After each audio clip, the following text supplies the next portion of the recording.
Hari ini kita akan belajar tentang Jalan Sutra atau disebut Silk Road.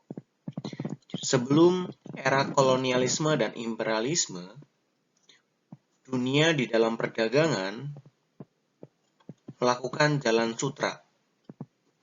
Ada perbedaan antara Jalan Sutra dan penjelajahan samudra.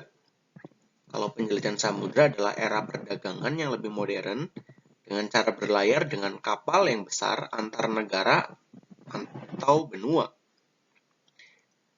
Namun kalau Jalan Sutra adalah era perdagangan yang lebih tradisional, yang sudah ada sebelum era kolonialisme dan imperialisme. Mereka berdagang dengan kapal yang sederhana, bahkan mayoritas mereka menggunakan hewan peliharaan untuk mengangkut barang dagangan dari Tiongkok ke Timur Tengah dan Eropa. Ada alasan kenapa disebut Jalan Sutra, karena komoditas yang diperdagangkan adalah sutra. Jalan Sutra dimulai dari dinasti Han. Pedagang masa ini tidak hanya dari Tiongkok loh, tapi dari etnis Arab dan daerah taklukan Romawi seperti Antioquia, Alexandria, Persepolis, dan Seleukia.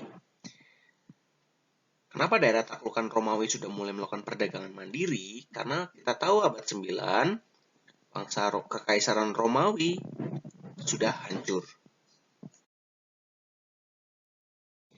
Silk Road, Jalan Sutra, memiliki 5 komoditas utama yang diperdagangkan.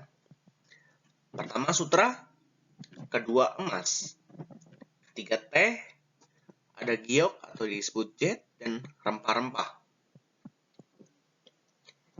Ada 8 sebab kenapa mereka beralih meninggalkan Jalan Sutra.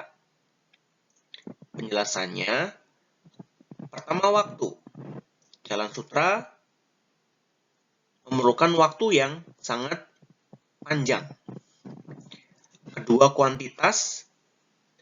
Karena dengan Jalan Sutra, kuantitas barang yang harus diperjualbelikan itu terbatas karena menggunakan hewan atau kapal yang sederhana, yang lebih kecil.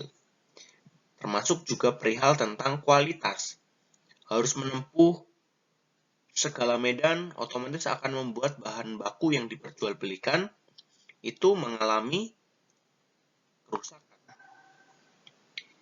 Yang keempat adalah runtuhnya Kekaisaran Romawi yang tadi saya sebutkan. Kelima adalah karena rute-rute laut dikendalikan saudagar Arab.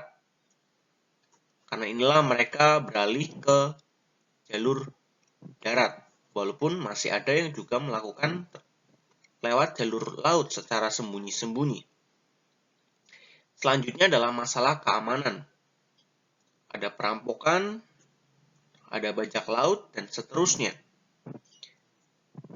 Ada juga perihal kondisi alam yang berbeda-beda di tiap wilayah yang membuat mereka harus berdagang di tengah segala kondisi. Yang terakhir adalah perbekalan. Maksudnya adalah mereka juga perlu perbekalan di setiap perjalanan perdagangan mereka. Hal ini membuat mereka harus punya beban yang lebih banyak. Beda kalau menyimpannya di dalam sebuah kapal yang besar.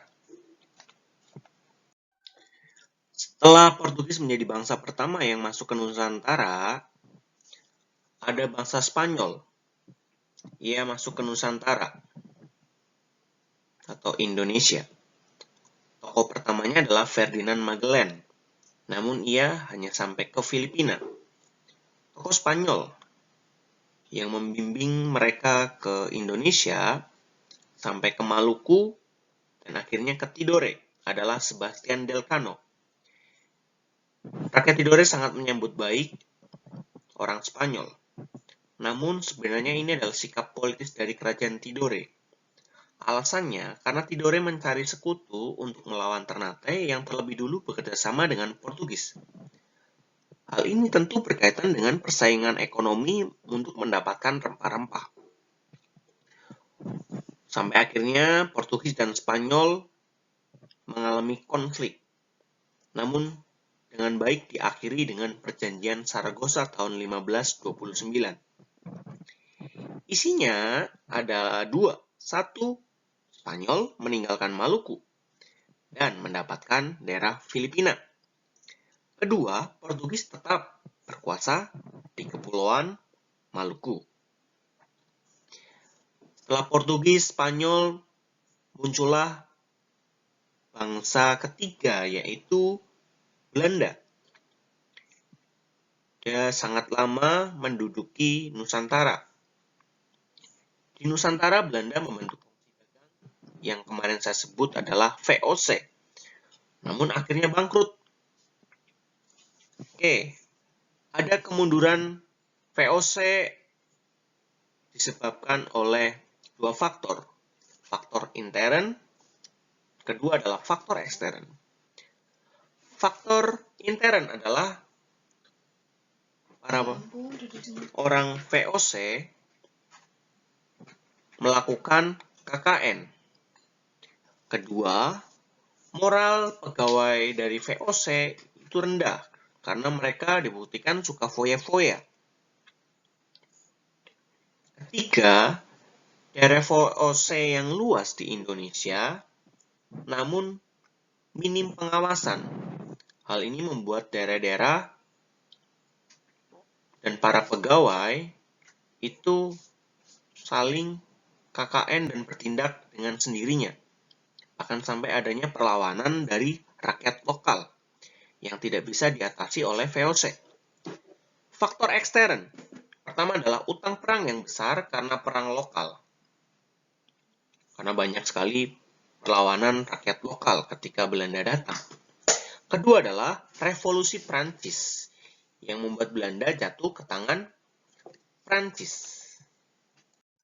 Ada kebijakan-kebijakan VOC yang terkenal. Ada 4. Satu adalah kontingenten. Itu adalah penyerahan pajak hasil bumi. Berarti seperti hasil pertanian dan hasil-hasil yang ditumbuhkan oleh bumi.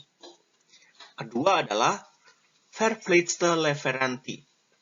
Adalah penyerahan wajib hasil bumi dengan harga yang telah ditentukan oleh VOC.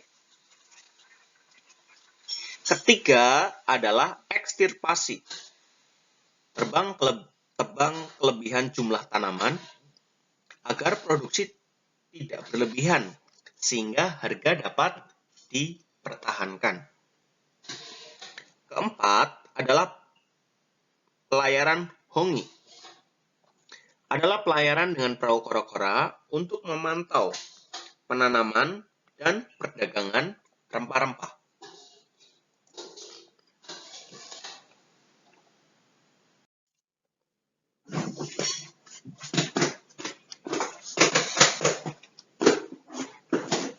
Ada perbedaan antara kultur Stilsel dan Preanger Stilsel.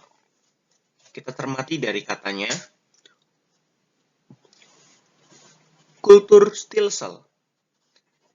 Perbedaannya, bangsawan di sini tidak dilibatkan dalam menginisiasi atau memulai penanaman tanam paksa. Melainkan yang lebih aktif adalah petani atau rakyat biasa. Hal ini dikarenakan karena Belanda perlu tokoh daerah setempat untuk bisa menggerakkan rakyat. Karena itulah bangsawan tidak dilibatkan.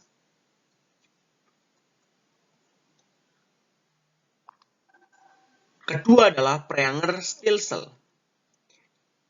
Di sini para bangsawan dan bupati sebagai inisiasi di dalam penanaman tanam paksa. Di sini daerah yang kebijakannya diberlakukan di daerah Priangan, Jawa Barat.